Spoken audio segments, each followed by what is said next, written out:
publish and click assignment completed. Okay. If you received or expect to receive any payments from your very last employer other than your regular wages, this is easy. We don't get anything other than regular wages. Okay, so just scroll right on through that. Next. Okay, last employer. All right, so now it's going to ask us for, this is kind of that 18-month window again. So select yes to all the employers that you worked for during this period from 1/1/19 to 3/31/2020.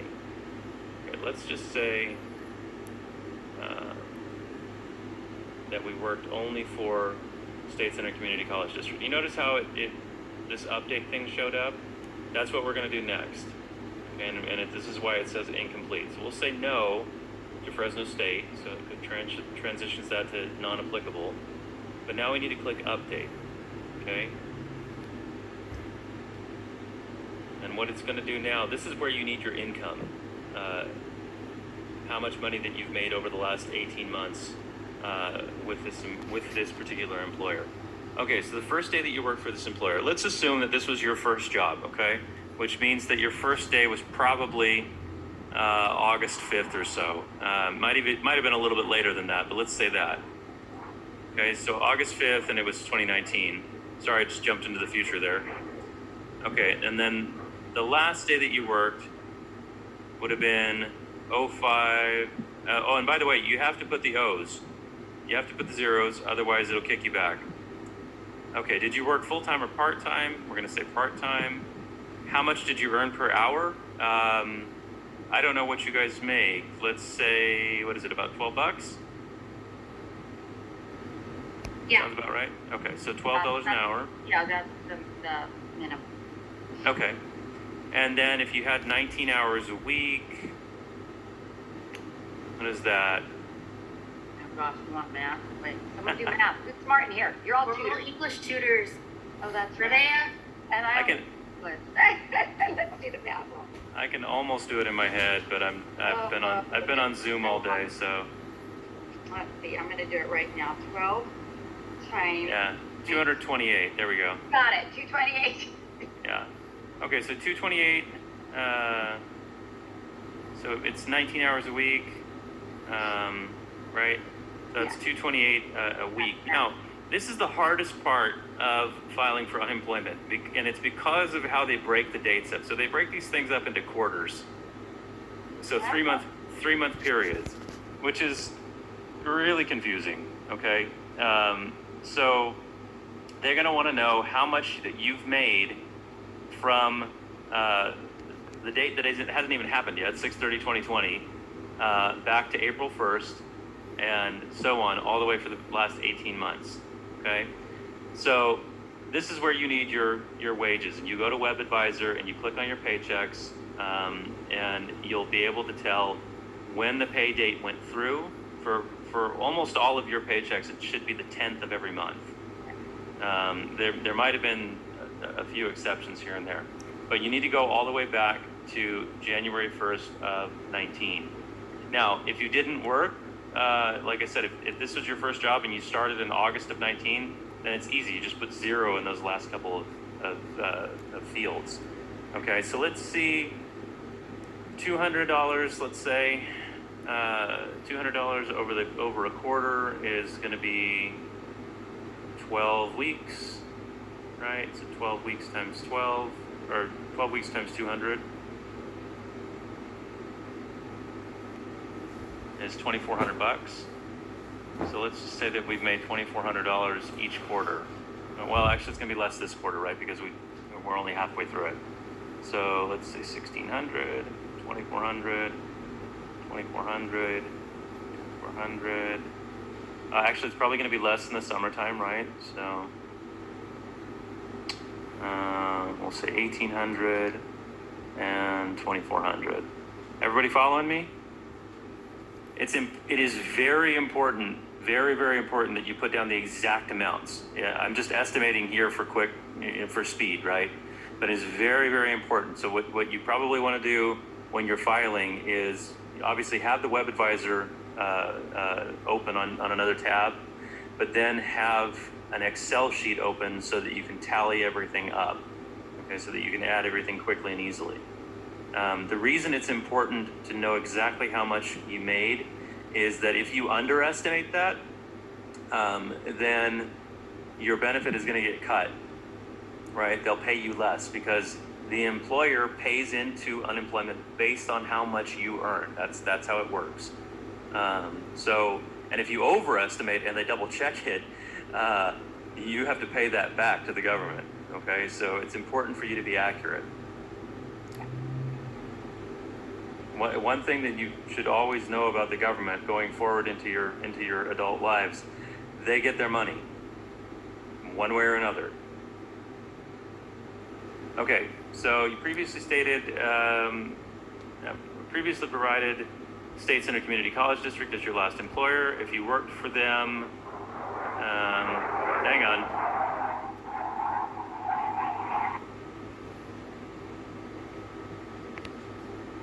There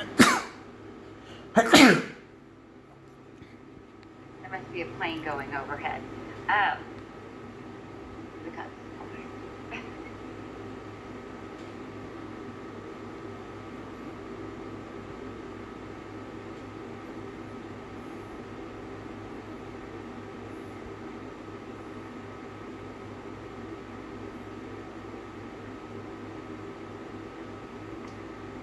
Okay, sorry about that. Okay, I did have an opportunity because of the fighter jets to check out the chat. So, how does it work if you leave a position for family reasons when you're able to return COVID hit? You should still try to file for unemployment. Yeah. Yeah, because there are some situations where tutors had to go because, there was a family, if someone had to have surgery or this or that happened, and then when they wanted to come back to whatever their different positions were, or we cut back the number of people we were going to hire, they didn't have a job anymore. Right. But it was directly COVID related. It's going to be difficult, but they should still apply. Definitely. Especially because of the pandemic unemployment assistance portion of the CARES Act, they should qualify for something.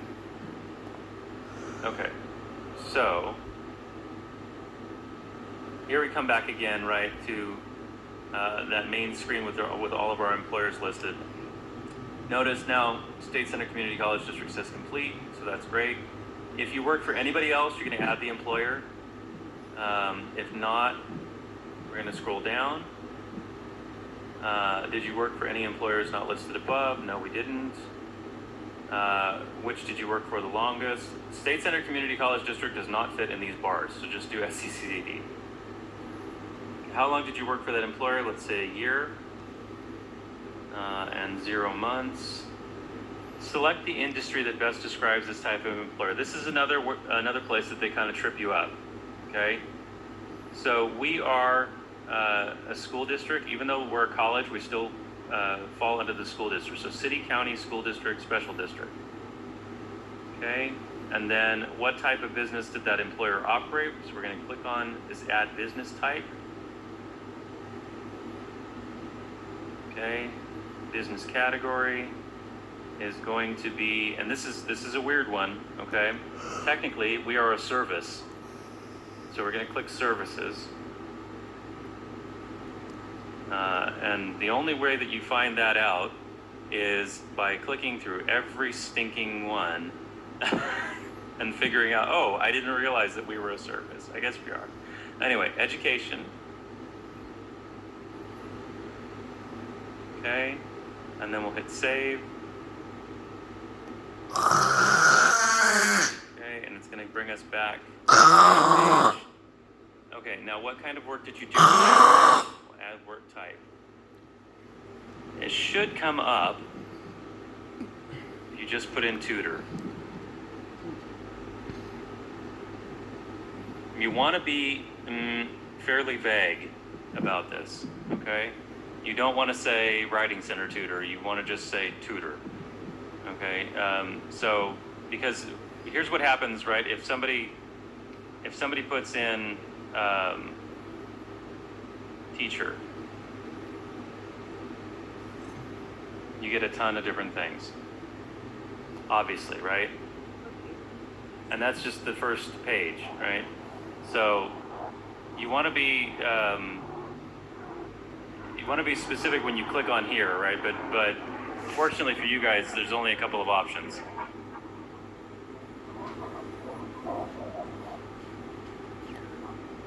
Okay, so regular tutor, not children's tutor, even if it feels like some of the people you tutor are children. Okay, so now we're pretty good on this. We'll scroll back down. So it's, again, we did not work for any other employer. Our last employer, or the one that we worked for the longest, was State Center. We worked for them for a year. They're a city county school district. Education is the business type, and then remember you're going to click on services, and then tutors, which you want to select. Okay, next. Did you provide work or services to or on behalf of any educational institution between 1/1/19 and today? Yes, we did. And this is another place that they trip us up. Okay? Here's the important thing to know about these. These questions are designed for people who work in K-12. So who work in primary and secondary education, who know that they're going to be coming back to work in the fall. But we don't know that. In higher education, we don't have those kind of assurances. So are you applying for unemployment insurance benefits because you are currently in a recess period or on a school break?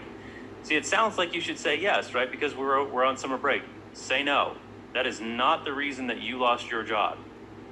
Okay? Has your employer given you reasonable assurance, okay, which is to say a verbal, written, or implied agreement that you will return to work after the recess period or school break ends? No. Does not matter. Okay, I cannot overstate this. I cannot say it enough. It does not matter if you got something from your supervisor that says you're going to work. It does not matter if they gave you hours for the fall. And the reason it does not matter is that any and all of that can be taken away if the funding changes, right? And so, now during this COVID too, I keep saying, I know I want to give you all your jobs back, right? That's the plan so far. But if my dean says, you got to cut back, I've got to cut back. So I can't assure it to the point that they want assurance. right. I don't have the power to do that. Right, yeah, and it's heartbreaking. And if I can just put in a plug for all of your supervisors, right? They're all losing sleep because of this, guys. Oh yeah. We are all terrified of what this is going to mean for you, and terrified for what it'll mean for our adjunct people, terrified what it'll mean for the classified staff if cuts have to happen, because there is nothing personally that we can do. There's plenty that we can do to advocate at the state level and at the federal level. You should be calling your congresspeople. You should be calling your senators. You should be telling them that we need to pass a federal relief bill so that we can get money to get us through this time. But at the local level, Shishanique's exactly right. If her dean says we have to cut your offerings by 20%, she's going to have to do that, right? Now the thing is that COVID makes this very, very hyper real for the first time, right? But that contingency, that ability of the dean to just say, we're not going to fund that anymore, or the college to say, we're not going to fund that anymore, was always there. That is not new, okay? So hopefully, right, when all of this coronavirus stuff gets solved, when there's a vaccine, when we're back to school in the spring, and we're here exactly a year from now in the future, and we're applying for unemployment again, you still don't have reasonable assurance of returning to work in the fall, okay? And because that's just the nature of the beast of higher education, okay? So the first one is yes, the second two are no's. Okay. I will say one thing. I have been advocating on behalf of our student workers in tutoring, because that's the only place I really have any authority. And right now, what we're seeing come down from the chancellor's office is that tutoring is considered an essential area. So whereas other student workers might be more at risk, tutors not as much, but still there may be cuts. Just Yeah. me. Okay. Yeah, I know, and we're fighting for that on our side too, to say that, what we're fighting for is, okay, look, if there are cuts of any kind, we want the cuts to fall first on the highest people, that we're calling it chop from the top. I didn't know that, but I love that. Yeah, so Yeah. chop from the top, meaning, guys, our chancellor makes $300,000 a year. Yeah. Now, You know. yeah, he could take a pay cut and he's not going to be out on the streets, right? But if we take a pay cut, if our part-time instructors take a pay cut, if our tutors take a pay cut, you're talking about losing food. And that is an entirely different order of things. So what we're advocating for is that before they touch anybody at the bottom of this structure, before they touch student workers, before they touch adjunct professors, before they touch the classified people, the people at the top who are making $200,000 or more, or $150,000 or more, they need to take a serious cut. Serious cut. I know that because you're right. Because if they cut 10% from them, it doesn't hurt them. They cut 10% from one of you guys, it's gonna hurt. You know, it could be your job, you know, or whatever. So yeah. Yeah, good. Yeah, absolutely. Thank you for that. Thank you for advocating for that. That's important. Yeah, so I mean, all this is to say, what Shushanik and I are trying to say is that even though these are scary times, and we don't want to dress it up or lie to you, right? You do have people fighting for you. You do have people fighting for you, and we will continue to fight. We might not win, we might not get everything that we ask for, but you do have people, you do have advocates, and that alone sets you apart from a lot of people in like the fast food industry, right? Who just have nobody who even gives a shit. So anyway, okay, so what type of work do you normally perform? It's going to be tutor from before. What other type of work can you perform? Now, so you want to add work type. Now, here's the thing about this. You can add a work type that you have training for and are ready to go for right now. Okay, you do not, in times like these, you do not have to go looking for work outside of your chosen field. Okay, and this gets to be more and more true the higher up you get, right? So it's not, you know, sure, could a professor go flip burgers at McDonald's or work at Starbucks? Yes, they could, but that's not what their training is in. So the unemployment agency does not anymore expect you to go looking for work just anywhere. Okay, so you're a tutor. You can probably work in some other similar education industries. So if we put in, so for work type, we put in education, let's just see what happens.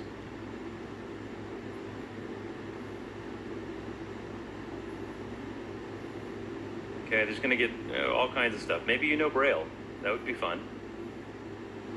So it's important. It is important to be honest, but it is also important to know that you do not have to oversell yourself here. Okay? If you do not feel qualified for one of these things, don't click it. All right, all you cheerleaders. I can't believe that's in there. Yep. Because why not, right? Cheerleader, song leader, supervisor. So all kinds of fun stuff, right? Here, let's have a little fun. So I could totally do that. My daughter is probably inside laughing her ass off right now. So the idea of me being a cheerleader. Anyway, okay. So, and again, you look, if you're not trained to do it, you do not need to go looking for work in that field, right? You don't need to go, I'm pretty good at making sandwiches. Maybe I could go work for Subway. That's not what this is designed for. Okay, so is the type of work you normally perform seasonal? No, absolutely not. Okay, this is mostly for ag workers, right? If you are a picker and you're in a particular region and you're just in a downtime, do you expect to return to work for a former employer? No, you do not. Okay, because remember, you do not have reasonable assurance of returning to work. Do you have a start date to work? No. Even if you've already been given an offer, even if you know, hey, You know, they told me that I'd be back at work in the tutoring center on August 9th. Nope, you still don't have a set start date, okay? Nope, hang on a sec. More jets.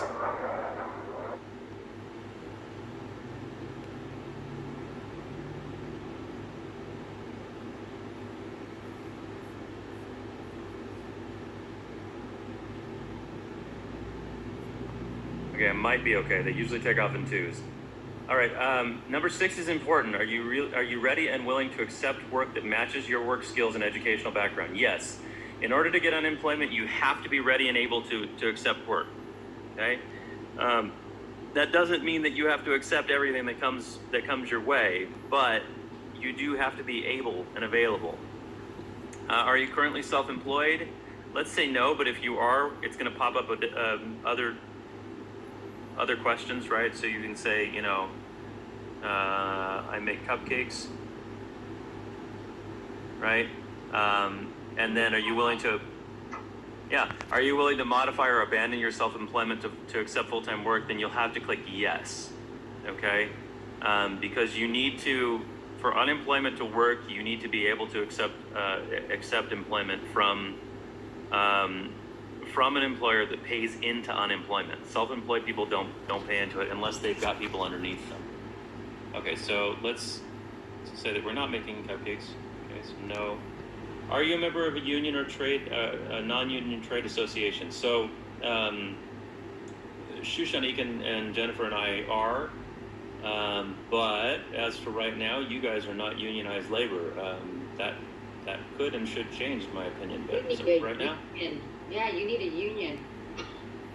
that would be great. So if you click yes, a bunch of new questions pop up related to your union. But since that doesn't apply to you guys, you're gonna click no. It's a little easier. Hit next.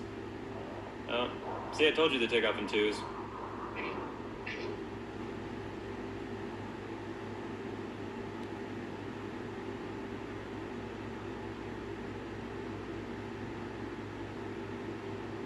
Okay, and I'm this next page, I'm just gonna put this out here. This is almost entirely for older people. So, are you receiving Social Security or railroad retirement? Okay,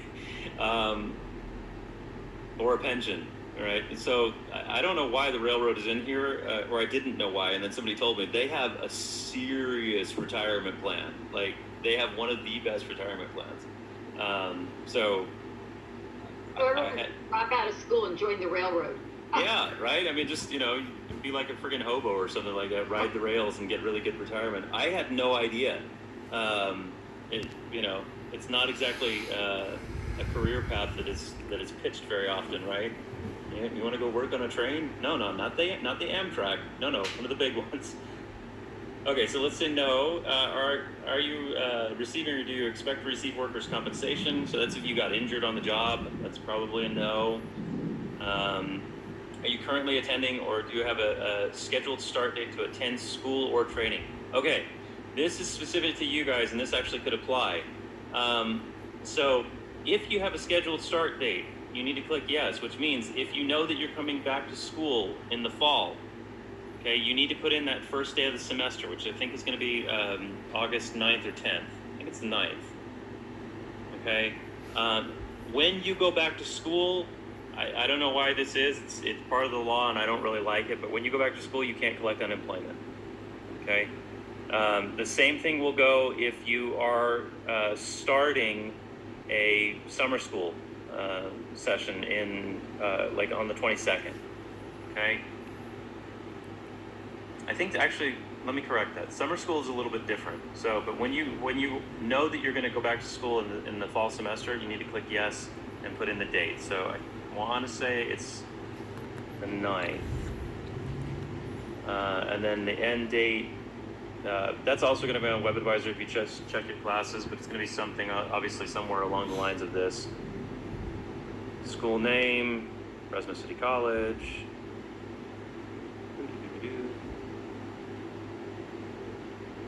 I can type.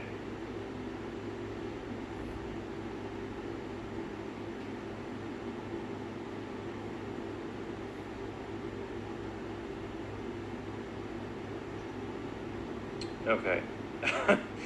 this is going to get a little bit Dicey here.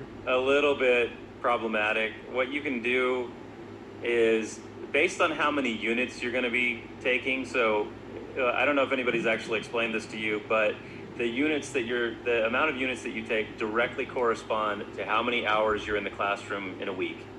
So if you're taking 15 units, you're in class 15 hours a week. And that's just easy math, right? So you could say 8 a.m., right? And then your end time, so let's say we're taking 15 units and we're there Monday, Wednesday, Friday. So that's 8 a.m. to 1 p.m.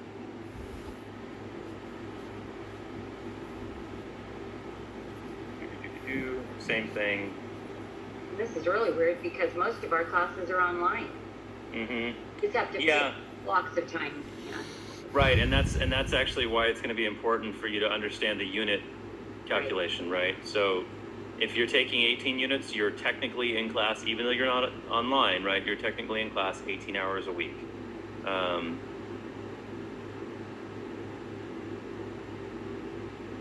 Oops, forgot the AM. Okay. Is your school training program authorized or funded by?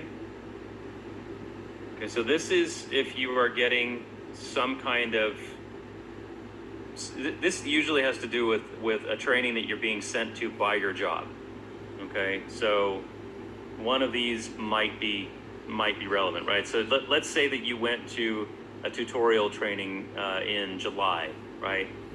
That is going to be sponsored by your employer, okay? But for regular school, it's almost never sponsored by anybody, right? It's sponsored by you, hopefully not having to take out loans. Are you a teacher seeking additional credentialing in math, science, or special education? No. Have you, in the last 18 months or now, been an officer of a corporation, officer of a union, or the sole major stockholder of a corporation? So, I'm going to say probably not, right? If you are, then it's going to ask you what you do and why, right? So if I were to file, I would have to put in that I'm president of State Center Federation of Teachers, right? But I'm guessing none of you are sole owners or major stockholder owners. Otherwise, you'd be at Harvard, right? And if you are, you can donate to the WRC. There you go. Saying. We need some bankrolling. Yeah, absolutely. Okay, and then did you serve as an elected public official or governor exempt appointee in the last 18 months? Also probably not, right? So then we'll click next. And then here we are, let's see. Oh, look at that. It wants specifics. Hours must be 01 to 12 and 00 to 59. Oh, I love you people. So you see what it did? It kicked us back because we didn't have the zeros.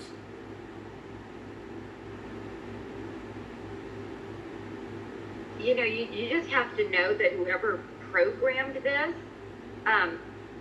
made it this way. It's somewhat archaic. I mean, it could and should accept anyway. Mm-hmm. But yeah, it really should, right? Government programmers are. So one of my brother-in-laws works for the Navy, and it's scary because he's one of their computer techs, and I want to say the computer system that they're using on all of their what do you call them? The battleships that actually have the airplanes on them. I can't remember what they're called. Carriers. Yeah, there you go, aircraft carrier. Yeah. So the programs that they use are 20 years old, right? They're still using Windows 95. Do you realize what's happened in technology in 2 years, let alone 20? I mean, that's crazy. Okay, that's crazy. Yeah, I mean, if you want a really scary thing, right? The nuclear codes, most of the nuclear launch silos around the country are activated by floppy disk. Oh, you remember almost none of you are old enough to even know what a floppy disk is. It's about this big, looks like a slice of bread, only it's really thin.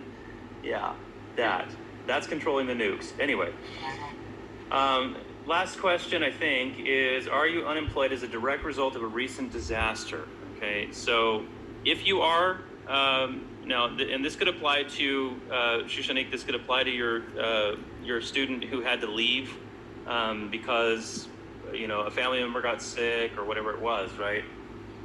So if it is, you can select COVID, and then they're going to ask you for your annual income for the year.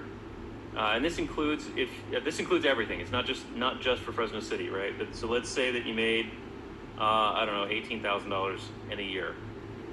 Okay, and then provide the dates that your business employment or self-employment was interrupted, or the date that it was. So when did it start that you had a problem? So if things got closed down and you had to leave work right when Fresno City College shut down, that was the 16th of March. And then related to COVID again is going to be all of these questions. So select the option for how you were impacted, right? You have it, a member of your household has it, you're taking care of a household member, all of these, right? You had to quit your job. So there you go. That's a perfect answer, Shushanik, that your employee should qualify. Okay, your place of employment is closed, you cannot reach it. There's all kinds of examples of things, of ways that you might qualify under COVID, right? And look, you don't have to qualify under COVID to still get the extra money. As far as we know, everybody who files for unemployment, everybody who qualifies for unemployment gets the extra money right now. I could be wrong, but so far I haven't been. We've had quite a few people say, no, the extra money came in and it's really helping. At the time of the disaster, in which country or which county did you reside? So Fresno County, probably. At the time of the disaster, which county did you work in? Fresno. Was your unemployment caused by your need to travel through a disaster county? No, right? This would be like if you're a truck driver or something like that. Select the option that best applies to you. Unemployed worker with prospective employment. It's okay to answer that one if you think that you might come back to work, but it's probably the safest to just say unemployed worker, or if heaven forbid, right, your mother or your father got sick and they are now on disability, or if they passed away, right? I mean, it'd be horrible to even think about, but this might apply to you, right? If all of a sudden you're the person who's supposed to be making the money because no one else in your family can, you need to click head of household, okay?